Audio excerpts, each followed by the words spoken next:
তো আজকে যে টপিকটা নিয়ে আলোচনা করব সেটা হচ্ছে oil gases and electrical and ইনস্ট্রুমেন্টসের ইঞ্জিনিয়ারিংয়ের ক্ষেত্রে যে রিক্রুটমেন্ট প্রসেস বেরোয় সেখানে বলতে গেলে এই কোশ্চেনগুলো কিন্তু তোমাদের আসতে পারে, ঠিক আছে। ইন্টারভিউতে কোশ্চেন আসতে পারে। তো সেই ক্ষেত্রে তোমরা যারা মেকানিক্যাল আছো, মেকানিক্যাল আইটিআই আছো এবং মেকানিক্যাল ইঞ্জিনিয়ারিং আছো এবং আইটিআই ফিটার আছো, তো সেই ক্ষেত্রে তোমাদের ক্ষেত্রে এই কোশ্চেনগুলো ইম্পর্টেন্ট, ঠিক আছে। Mechanical and fitter interview question and answer, ঠিক আছে।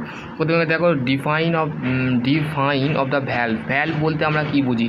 Valve is a mechanical and the flow of the control the element is the process, ঠিক আছে। আমরা মেকানিক্যাল মানে ভ্যালভ আমাদের হচ্ছে mechanical flow of control element এবং প্রসেস, ঠিক আছে। তো তারপর হচ্ছে what is the valve, the gate valve, glove valve and ball valve, battery flow valve, needle valve, plug valve, diaphragm valve, non return valve, ঠিক আছে, নাইফ এডজ ভ্যালভ, ঠিক আছে। কত ধরনের ভ্যালভগুলো দেখে নাও, ঠিক আছে। এইগুলো তোমাদের আছে, ঠিক আছে। এইগুলো তোমার মেকানিক্যাল ইঞ্জিনিয়ারিং এবং ফিটার আইটিআই ফিটার আছো যারা ইন্টারভিউ দেবে তাদের ক্ষেত্রেই আমি কিন্তু এই টপিকটা বানাচ্ছি। তো আমি লিঙ্কটা তোমাদের ডেসক্রিপশন বক্সে দিয়ে দেবো। এই কোশ্চেনগুলো টোটাল কিন্তু করে যাবে। এখান থেকে তোমাদের কোশ্চেন 100 to 100% আসবে। বর্তমানে যারা 2025 সালে পাস আউট হবে মেকানিক্যাল ইঞ্জিনিয়ার নিয়ে বা 2026-এও যারা পাস আউট হবে, তো তাদের ক্ষেত্রেও আমি এই ভিডিওটা বানাচ্ছি যাতে তারা যেন ইন্টারভিউটা ক্র্যাক করতে পারে, ঠিক আছে। ইন্টারভিউ না ক্র্যাক করলে কিন্তু তোমরা কোনো জায়গায় চাকরি পাবে না, ঠিক আছে। Explain of the valve of the parts, ঠিক আছে। বিভিন্ন ধরনের ভ্যালভের পার্ট থাকে। গেট ভ্যালভের body, bonnet, seat, gate and stem, hand wheel, gland base, ঠিক আছে, ফ্ল্যাঞ্জ। তারপর আছে বল ভ্যালভের gland nut and nut, gland bolt and gland nut, ঠিক আছে, হ্যান্ড হুইল নক, ঠিক আছে। Ball valve body, end pieces, seal, follower, seat, lock, nut. Global valve হচ্ছে bonnet of the seat of the hand wheel, lock nut, ঠিক আছে, বল nut, dice and হচ্ছে তোমাদের N cover, ঠিক আছে। এইগুলো তোমাদের আছে।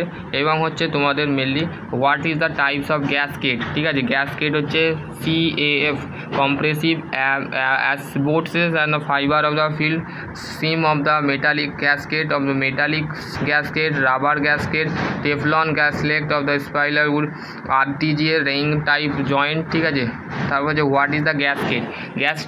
গ্যাসকেটটা কি? It is the sealing member of the between the two flange, দুটো ফ্ল্যাঞ্চের মাঝে যে সিলিং মেম্বার থাকে সেটা হচ্ছে গ্যাসকেট। হোয়ার দ্য ইউজ, কোথায় ইউজ করা হয়? Water line, gas line, air line, high pressure line, ঠিক আছে, chemical line, rubber gasket and Teflon গ্যাসটা হচ্ছে আমাদের কেমিক্যাল লাইনে ইউজ করা হয়। স্টিম লাইনটা হচ্ছে semi metallic and metallic graphite, ঠিক আছে। তারপর হচ্ছে স্পাইরাল উড স্টিম লাইন, ঠিক আছে। হোয়াট ইজ দ্য ফ্লেঞ্জ, ঠিক আছে। ফ্লেঞ্জ কি? Flange are used of the connected of the both line, মানে দুটো লাইন আছে, ধরো ফ্লুইড লাইন আছে আর অয়েল লাইন আছে, সেটাকে কানেক্ট করবার জন্য আমরা ফ্লেঞ্জ ব্যবহার করে থাকি। থ্রেড টাইপ, ফ্ল্যাঞ্জ লেন, এগুলো হচ্ছে ইম্পর্টেন্ট। মেকানিক্যাল ইঞ্জিনিয়ারিং হোক বা ফিটার হোক, ITI fitter, ITI all mechanical trade, যেগুলো মেশিনিস্ট, টার্নার, যে সমস্ত ট্রেড আছে সবাই দেখবে, ঠিক আছে, এই ভিডিওটা। থ্রেড টাইপ ফ্ল্যাঞ্জনেস, কত ধরনের ফ্ল্যাঞ্জ হয়, thread type, modified flange, welded নিক ফ্ল্যাঞ্জ, তারপর হচ্ছে গ্যাস নিক ফ্ল্যাঞ্জ, স্টেবেড ফ্ল্যাঞ্জ, তারপরে হচ্ছে স্প্যাকটেজ ফ্ল্যাঞ্জ, ব্ল্যান্ড ফ্ল্যাঞ্জ, এইগুলো, ঠিক আছে। গিভেন দ্য, তারপরে হচ্ছে তোমাদের ইম্পর্টেন্ট হচ্ছে what is the gland packing, এটা অতটা লাগবে না, ঠিক আছে। এটা তারপর যে গিভেন দ্য পিসিবি, ঠিক আছে। এই পিসিবির যে পার্টসগুলো হয়, বডি, বনেট, ঠিক আছে, এগুলো দেখে নাও। Nozzle, dies holder, steam boiler, doing ring, ঠিক আছে।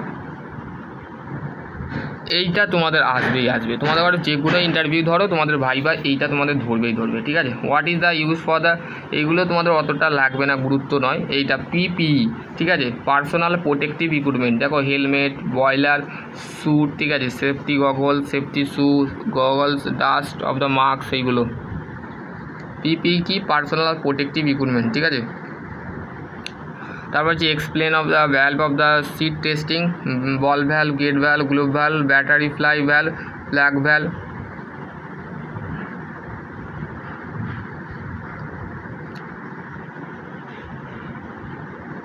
What is the vacuum, the breaker? It is the use for the remove the vacuum air bubbles of the water. What is the use for the injector? Injector is used for the created of vacuum process, ঠিক আছে। What is the strainer? What is the permeate system? ঠিক আছে, এইগুলো তোমাদের আছে। আর একটা তোমাদের basically জেনে রাখা দরকার, সেটা আমি বলে দিচ্ছি, সেটা হচ্ছে তোমাদের মাইক্রোমিটারের লিস্ট কাউন্ট, ঠিক আছে, লিমিট ফিট টলারেন্সটা দেখবে, ঠিক আছে, লেথটা দেখতে হবে, লেথের অপারেশান, লেথ কত প্রকার, লেথ কি, ইন্টারচেঞ্জেবিলিটি, ঠিক আছে, লিমিট ফিট টলারেন্সের ইন্টারচেঞ্জেবিলিটি, মার্কস প্রোডাকশান, এইগুলো, ঠিক আছে, কাটিং টুল, মার্কিং টুল, ঠিক আছে, এইগুলো, ঠিক আছে। আশা করছি তোমাদের যদি আরও কোনো কোয়ারি থাকে তো অবশ্যই কমেন্ট সেকশান করবো। এইগুলোই কিন্তু তোমাদের বেসিক ইন্টারভিউতে কোশ্চেন করতে পারে, ঠিক আছে। এখানে এক করেছিল, দেখো এখানে তোমাদের ওই জন্য এটা গুগল টাইপে ঢুকিয়ে দিয়েছে, ঠিক আছে। অয়েল অফ দ্য হেয়ার গেজে, oil and gases, electrical and instruments of engineering, যে অয়েল গ্যাস, যে পেট্রোলিয়াম, যে পাওয়ার প্ল্যান্ট থাকে না, power plant engineering, technique of interview questions of the electrical and instruments engineering, ঠিক আছে। এইখান থেকে তোমাদের কিন্তু কোশ্চেন করে, ঠিক আছে, ওই যেটা দিয়েছে। তো সকলে ভালো থেকো, সুস্থ থেকো, থ্যাংক ইউ।